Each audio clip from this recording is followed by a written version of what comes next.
ඉතින් අර උඩරට නිලම ඇඳුම අඳින කලේ ඔබ පේවීම් කරලා පිරිත් කියලා ඒ සියල්ලම කරලා අවසන් වුණාට පස්සේ ඔබගේ මංගල දිනය දවසේ උදෑසන ඔබ ස්නානය කරලා පිරිසිදු වෙලා පැමිණෙන්න ඕනේ. මේ පැමිණිලා ඉවරලා තමන් අදහන ආගම අනුව බුදුන්ට පහන තියලා ඒ චාරිත්‍ර වාරිත්‍ර ඉෂ්ට කිරීමෙන් අනතුරුව තමයි ඊට පස්සේ අපි දැඩිමුඩ දේවතනුන්සාගේ ආශිර්වාදය අරගෙන තමයි මේ ඇඳුම ඇඳීමේ කාර්යය අපි ආරම්භ කරන්නේ. මේ ඇඳුම නිකම්ම අඳවන්න බෑ. මේ ඇඳුම අඳවන කලින් මනාල මහත්මයා විසින් බුලත් කුරුල්ලක් මත පඳුරු කාසි 21ක් තබලා අපේ හැඩගැන්වීම ශිල්පියාට ආරාධනා කරන්න ඕනි මා සූදානම් හැඩගැන්වීම සඳහා. ඒක නිසා හැඩගැන්වීම ආරම්භ කරන්න කියලා.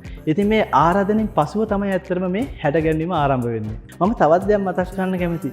ඉතින් ඔබ මේ හැඩගැන්වීමේ ශිල්පියාට මේ අවස්ථාවේ තුටු පඬුරක් ලබා දීමට කැමැත්තෙන් සිටිනවා නම් ඒක ඔබගේ මංගල දිනයේ අවසානයේ නොවේ ලබා දිය යුත්තේ.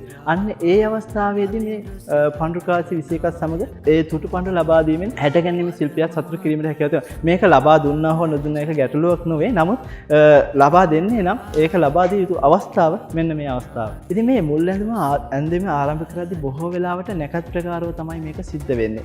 ඉතින් මේ නැකත් ප්‍රකාරව අපි මුලින්ම හැඩගැන්වීම කරන්නේ මේ පපුපටිය.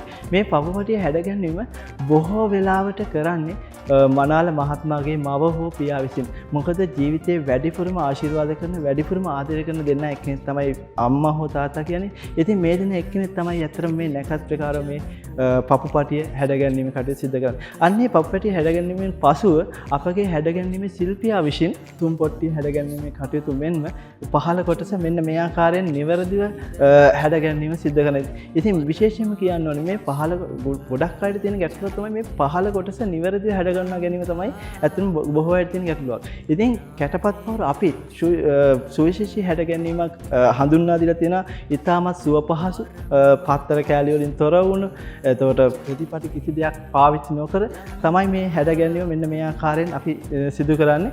ඉතින් ඔබට දකින්න පුළුවන් ඊටමත් අලංකාරවත් මෙන්න මේ හැඩගැන්වීම ඔබට ලබා ගන්න පුළුවන් ඇත්තටම කැටපත් පවරෙන් විතරමයි. මේ ආකාරයෙන් නිවැරදිව පහළ කොටස හැඩගැන්වීම සිදු කරාට පසුව ඊළඟට අපි මනාල මහතාර ජැකට්ටුව පැළඳීමත් මේ නිලම ඇඳුම වෙනුවෙන් සුවිශේෂී ආභරණ කට්ටලේ පැළඳීමත් සිද්ධ කරනවා. ඉතින් මේ ආභරණ කට්ටලේ අතර ඔබ දකිනවා පදක්කම් දෙකක්, ඒ වගේම වෙරළු මාලයක්, ඒ වගේම බුද්ධ වලලු, තොප්පි මාල, ඒ වගේ ආභරණ සියල්ලක්ම පැළඳීම සිද්ධ කරනවා.